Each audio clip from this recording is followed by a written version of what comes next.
Hola, hola, soy Andrea y te doy la bienvenida a Archivo de Libros, un podcast de reseñas, recomendaciones y charlas sobre el fascinante mundo literario. Aquí exploramos diversas lecturas que hago en español y en inglés. Así que acomódate a gusto, prepárate tu bebida favorita, ya sea un cafecito, un matcha latte o un vinito, y vamos a platicar de libros. Hoy, en este segundo capítulo, nos sumergimos en dos historias poderosas que nos llevan a la isla remota de Jeju en Corea y momentos cruciales de la historia. La isla de las mujeres del mar, de Lisa See, y Crisantemo Blanco, de Mary Lynn Bracht. Para empezar este expediente, vamos a abrir el libro de La isla de las mujeres del mar, de Lisa See. Este libro te transporta a la remota isla de Jeju, en Corea del Sur, para presentarte a las fascinantes Haenyeo, las legendarias mujeres buceadoras de inmersión libre que han mantenido viva una cultura matriarcal única. La historia comienza en el 2008, presentándote a una anciana, Yeon-suk, una Haenyeo que vive con el peso de un pasado complicado. A partir de ahí, la narrativa te lleva en un profundo viaje al pasado a su juventud, que inicia alrededor de 1938. Aquí conoces a Miya, la mejor amiga de Yeon-suk. Las dos jóvenes crecen juntas y son entrenadas para convertirse en Haenyeo, siguiendo la tradición de sus madres y abuelas.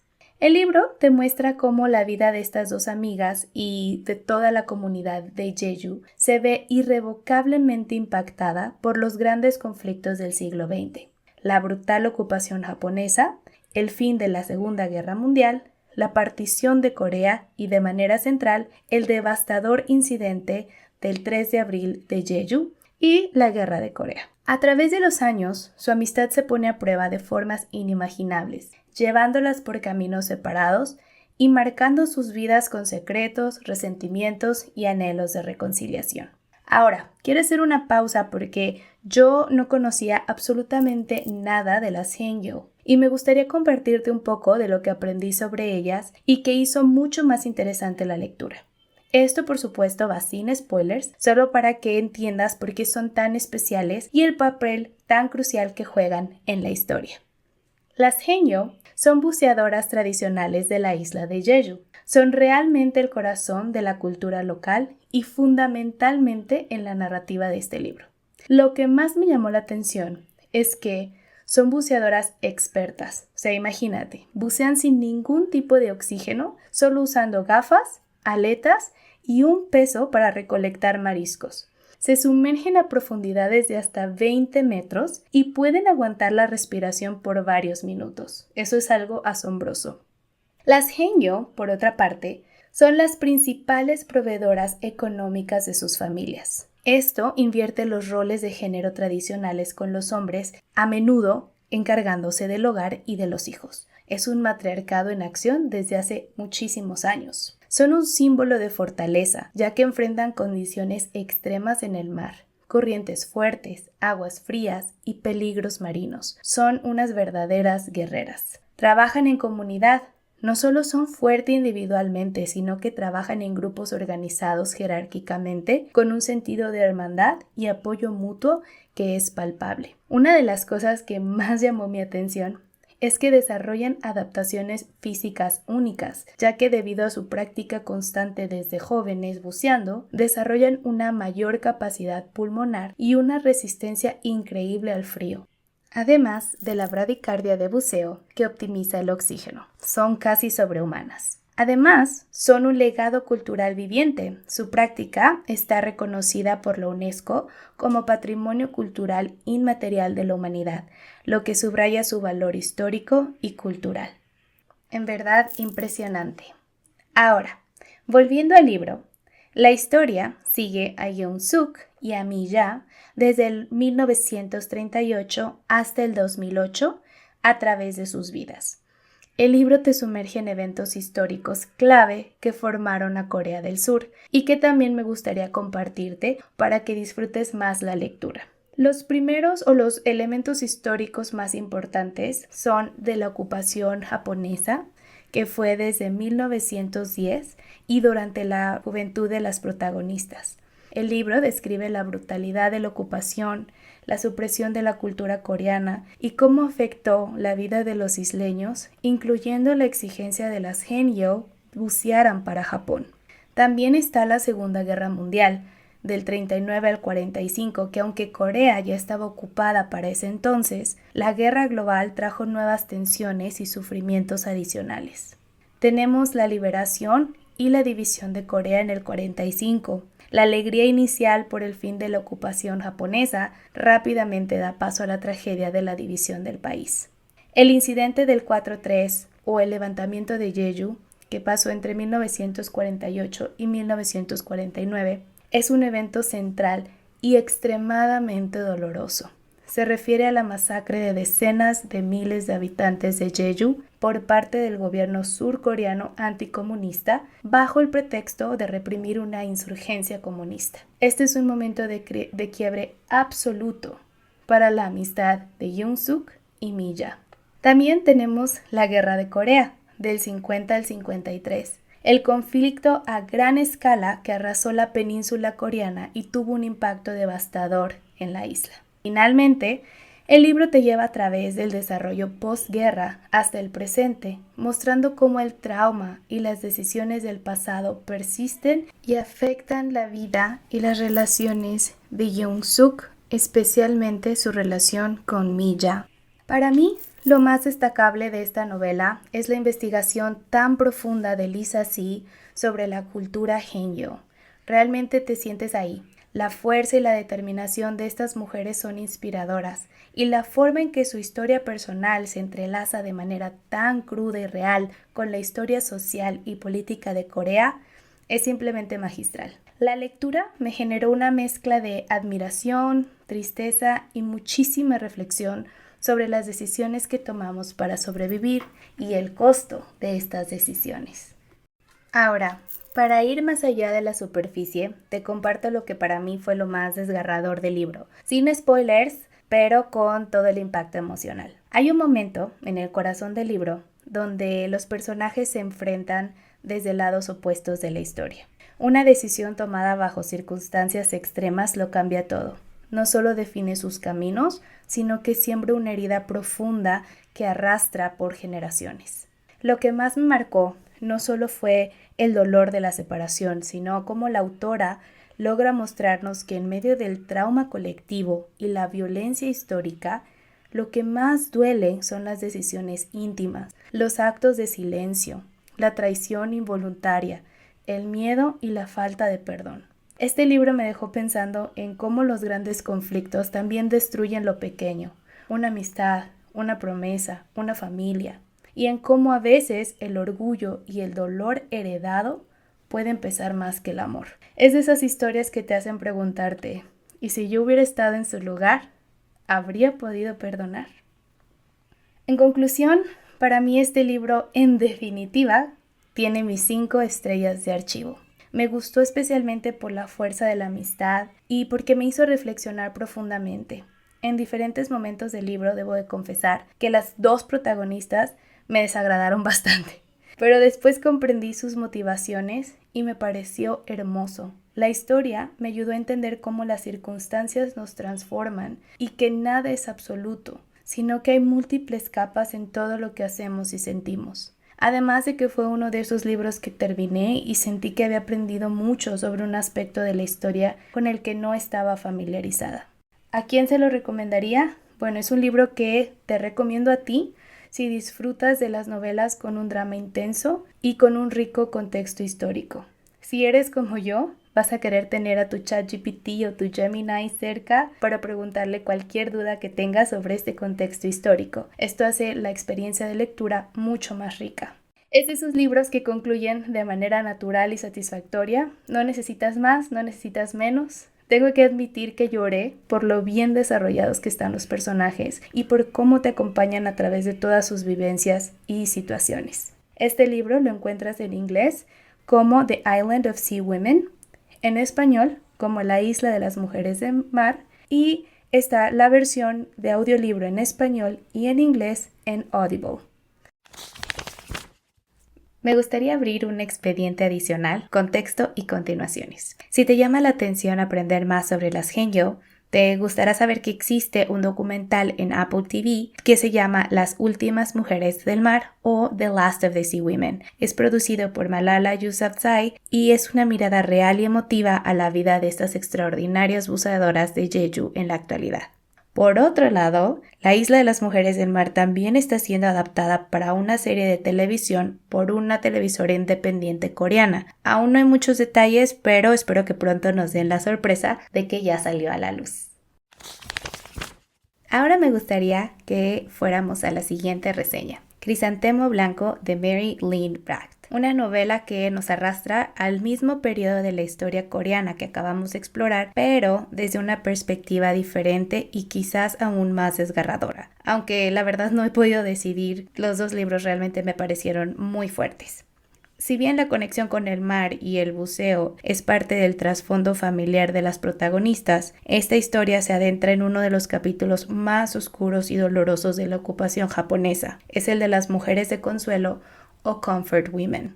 La historia de Crisantemo Blanco se centra en dos hermanas, son Hana y Emi, que crecen en una pequeña aldea costera de la isla de Jeju durante la ocupación japonesa. Como muchas familias de la zona, su vida está ligada al mar y, como mencionamos, la habilidad de bucear es parte de su herencia familiar. Un día, la brutalidad de la guerra irrumpe en sus vidas cuando Hana, la hermana mayor, se sacrifica para salvar a la pequeña Emi de ser secuestrada por los soldados japoneses.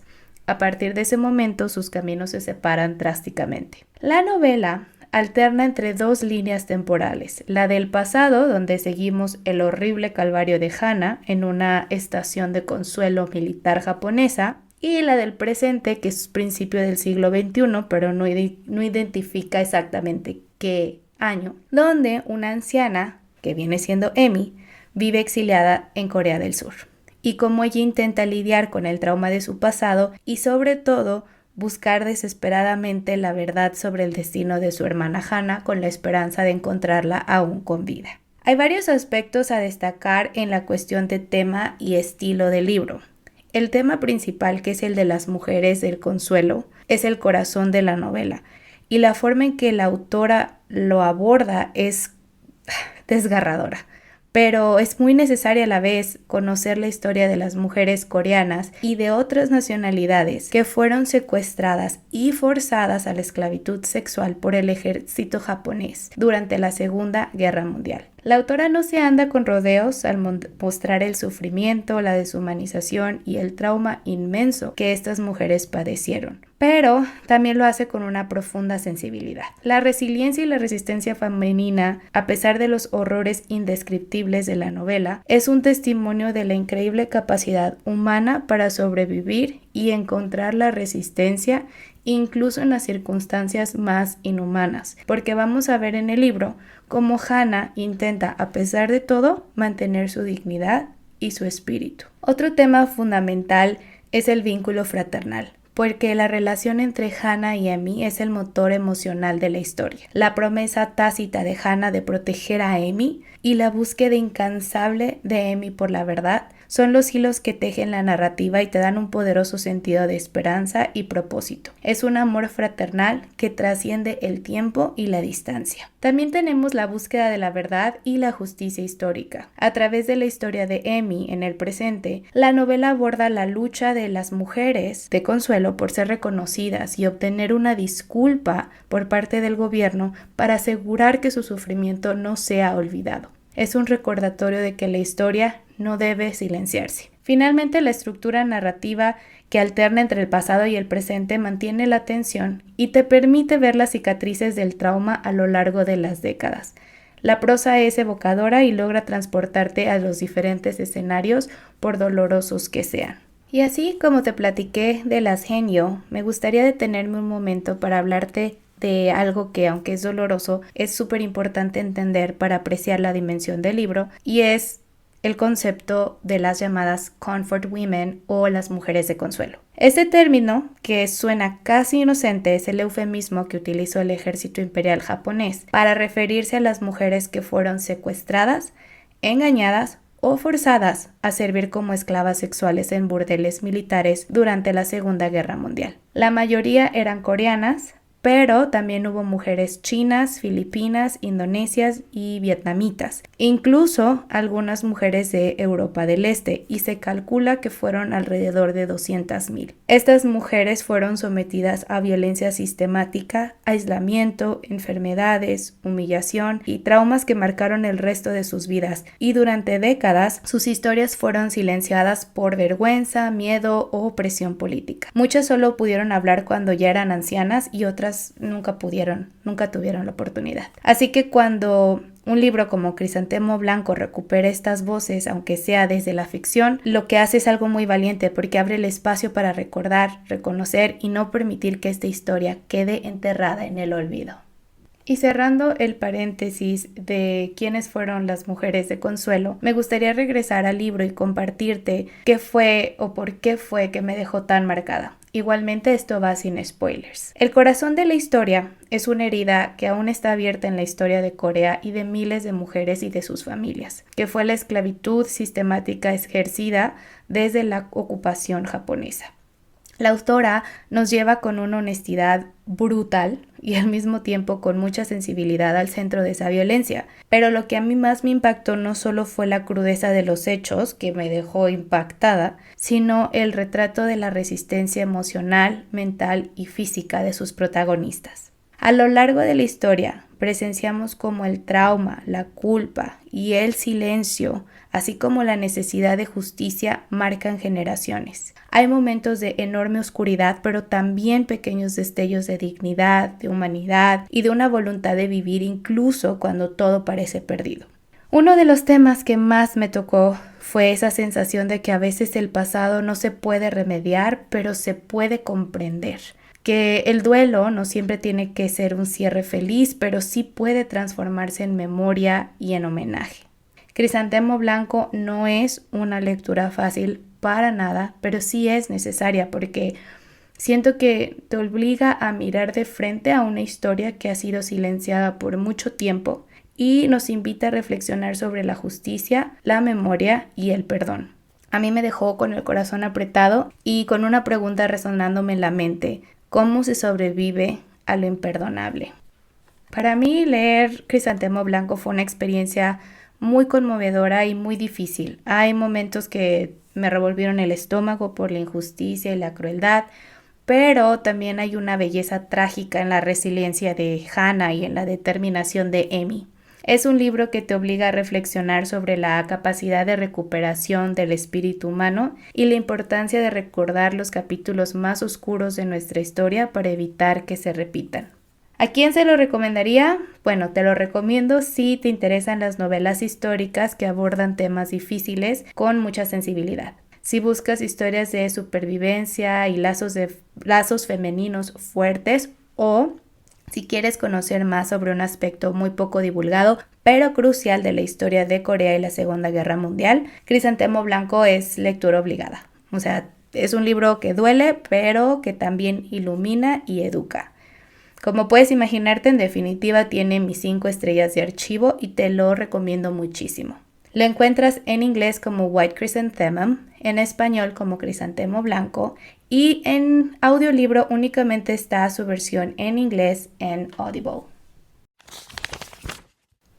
Aquí también me gustaría abrir un expediente adicional porque el tema es muy fuerte y me gustaría contarte como la continuación del tema en la actualidad. Esto es sin spoilers, sino más bien la situación actual del asunto de las comfort women. Y aunque Japón ha emitido ya de varias expresiones de remordimiento y ha habido intentos de compensación, para muchas de las víctimas y activistas, estas acciones pues no han sido suficientes para alcanzar una reconciliación y un reconocimiento histórico pleno. En realidad yo también me pongo a pensar y digo, ¿cómo podrían ser recompensadas por lo que pasaron? Nada absolutamente va a ser suficiente para poder recompensar a estas mujeres que sufrieron tanto durante la guerra. Y es una lucha que pues lamentablemente aún está vigente para las supervivientes y para sus familias. es importante saber que esta cuestión de las mujeres de consuelo y las disculpas del gobierno japonés aún son un tema de continua controversia. Pero en lo personal creo que lo más importante es dar visibilidad a esta época de la historia y visibilidad a estas mujeres para que, como lo mencioné anteriormente, no repitamos la historia. Dime tú qué opinas. Bueno, y después de estas 2 reviews de libros de lectura obligadas y con temáticas tan fuertes, me gustaría cambiar un poco el ánimo del podcast de hoy y hablar de algo un poco más sencillo y ligero, y es cuando abro el archivo de análisis La belleza del DNF o Did Not Finish. Vamos a abrir un archivo muy particular y que siento que es súper relevante para la experiencia lectora de muchos y muchas, incluyéndome, y es hablar de la belleza de aceptar un libro que no terminas. La lista de libros que decidimos no terminar. Esto sería un DNF o un Did Not Finish. Sé que suena a sacrilegio, ¿no? Porque tenemos esta idea de que tenemos que terminar cada libro que empezamos a leer, o al menos es una idea que yo tenía. O tengo, pero sigo trabajando en ello. ¿Por qué nos cuesta tanto abandonar una lectura aunque no la estemos disfrutando? Entonces me puse a pensar como, en lo personal, ¿qué razones tengo yo para no dejar de leer un libro que no me está gustando? Y aquí te traje 3. La primera es la razón económica. Pues ya lo compré, ¿no? O lo saqué a la biblioteca, o pues ya gasté. Y es ese sentimiento de que si no lo terminas es dinero o tiempo desperdiciado. Y sí, es válido, la inversión está ahí, pero es peor desperdiciar el dinero que desperdiciar tu tiempo y tu energía forzándote a leer algo que no disfrutas. Te lo dejo ahí para reflexionar. La segunda razón creo que es la disciplina o, en lo personal, el orgullo lector. A veces siento que no terminar un libro es una falla personal, como si no fueras un lector de verdad o no tuvieras la suficiente disciplina. O que si un libro es un bestseller y alguien que admiras mucho te lo recomendó y sientes la presión de que pues me tiene que gustar. Y si no, el problema eres tú. Spoiler alert, no es tu culpa. La lectura debe ser un placer y no una tortura impuesta por el deber. Y otra de mis razones personales, creo que es una de las que más me pesa, y no sé, quizás te resuene, es el miedo al bloqueo lector o a ese temido reading slump. A mí me pasa que tengo miedo de que si abandono un libro, esa falta de ganas se me contagie y me lleve una racha en la que simplemente no quiera leer nada. La verdad es que me ha pasado y es por eso que tengo ese miedo, no es infundado. Es como si el DNF fuera el preámbulo a una etapa de desinterés total, pero ¿sabes qué? Es más probable que te dé un bloqueo lector por forzarte a leer algo que no te gusta que por abandonar algo para buscar una lectura que sí te emocione. Entonces me puse también a pensar como cómo podemos abrazar esta idea de tener un DNF y liberarnos de esta culpa. Aquí te comparto algunos de los tips que a mí me han funcionado y que creo que te pueden ayudar a ti también. Primero debes de pensar que tu tiempo es oro. La vida es muy corta para libros aburridos. No te sientas culpable, tu tiempo es finito y valioso. ¿Realmente quieres gastar horas o días o semanas en algo que no te aporta alegría? Date permiso para proteger ese tiempo. Mi tip número 2. No todos los libros son para ti y no todos los libros son para ahora. Y ahora lo pongo en mayúsculas. El libro puede ser una obra maestra, pero quizás no es el género, el tema o el momento adecuado para ti. Está bien, puedes dejarlo para verlo más adelante o simplemente aceptar que no es tu taza de té, no es un juicio sobre el libro, no es un juicio sobre tu conexión con él en ese momento. Quizás puedes regresar a él en otro momento y te puede encantar. Quizás no, y está bien. Mi tercer tip, piensa en el costo de oportunidad. Cada hora que pasas forzándote a leer un libro que odias, es una hora que no estás dedicando a un libro que podrías amar. Al abandonar, abres el espacio para encontrar esa próxima lectura que te va a reavivar la pasión y que te sacará de cualquier posible bloqueo. Mi cuarto tip, uno de los que más me ha funcionado, es establecer la regla del 50 o la regla del 100. Y a esto me refiero a páginas. Si eres de los que necesita una meta para decidir, puedes implementar una regla personal. Por ejemplo, le voy a dar 50 o 100 páginas a este libro y si después de esa cantidad de páginas no te ha enganchado, si los personajes no te importan o si la trama nomás no te atrapa, déjalo. Te voy a liberar de la culpa porque ya pusiste una meta y estás cumpliendo con ella. Mi tip número 5 es recordar que la lectura es placer y no es una tarea. Es una actividad para disfrutar, relajarse, aprender o evadirte. Si se convierte en una tarea o una obligación, pues se pierde el punto. Tu salud mental lectora es lo más importante que un libro sin terminar. Finalmente, mi último tip es que los DNFs no son fracasos, son lecciones. Cada libro que abandonas te enseña algo sobre tus gustos. Que no te gusta ese autor o que el romance histórico no es lo tuyo o que te gusta más acción. Usa tu DNF como una lista que te guíe para futuras elecciones. Así que, mi querido archivista de libros, te invito a liberar tu estantería y tu mente de la obligación de terminar lo que no te está funcionando.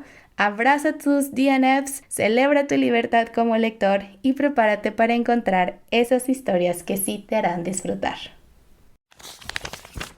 Y para cerrar este episodio, quiero abrir un archivo temporal muy especial para compartirte un adelanto de lo que estoy leyendo actualmente. ¿Conoces a Taylor Jenkins Reid? ¿Te suenan títulos como Los 7 maridos de Evelyn Hugo o Daisy Jones and the Six? Pues ella es la autora detrás de esos fenómenos literarios. Y acaba de lanzar, ahora creo que fue como el 5 de junio, me parece, un libro llamado Atmosphere, A Love Story o Atmosphere, una historia de amor. Está disponible en inglés y en español y el título pues es básicamente lo mismo, solo cambia una historia de amor o a love story. Y te confieso que estuve un poco indecisa sobre leerlo o no porque aunque amo sus libros más famosos como los que acabo de mencionar, he leído otros de ella que no me han encantado y que definitivamente se han ido a mi lista de DNFs. Pero bueno, la publicidad me atrapó, el hype y el marketing y caí. Honestamente, hasta el momento no me arrepiento en absoluto. Lo estoy disfrutando, horrores. La historia te transporta a los años 80 y sigue a Joan Whitwin, una mujer que se une a la NASA como especialista de misión, a.k.a. astronauta, y el libro te lleva al mundo de la NASA de esa época, cuando las mujeres apenas comenzaban a abrirse camino en este campo tan dominado por hombres. Entonces habla de estas relaciones tan complejas con otros miembros de la tripulación y los desafíos personales y profesionales que enfrenta. Hasta ahora la verdad me tiene súper enganchada. Ya te contaré en un futuro episodio cómo me va con el resto de la lectura y si termina siendo uno de mis favoritos de Taylor Jenkins Reid. Así llegamos al final de este episodio de Archivo de Libros. Ha sido un viaje intenso, ¿verdad? Navegamos por las profundidades del mar con las valientes Heniel en la isla de las mujeres del mar y hemos enfrentado las duras realidades de la historia en Crisantemo Blanco. Historias que sin duda se quedarán conmigo por mucho tiempo. También abrimos un archivo temporal con mi lectura actual, Atmosphere, A Love Story, de Taylor Jenkins Reid, para darte un pequeño vistazo a mi actual inmersión literaria. Y finalmente, exploramos un tema que sé que a muchos de ustedes les resonará, la libertad de aceptar un DNF o Did Not Finish. Espero que mis reflexiones y estos tips te sirvan para abrazar tu lista de libros sin terminar y recordar que la lectura es un placer y no una obligación. Me encantaría saber qué piensas tú. ¿Has leído alguno de estos libros? ¿Cuál de las dos historias te llama más la atención? Y si tú eres de los que abraza los DNFs o te cuesta soltar un libro. Házmelo saber en los comentarios del podcast o en mis redes sociales. Me encuentras en Instagram y TikTok como Archivo de Libros_MX. Agradezco infinitamente que me hayas acompañado en este nuevo expediente literario. Recuerda que leer es una aventura y que cada página nos ofrece un mundo nuevo. Nos escuchamos en el próximo episodio de Archivo de Libros. Hasta entonces y felices lecturas.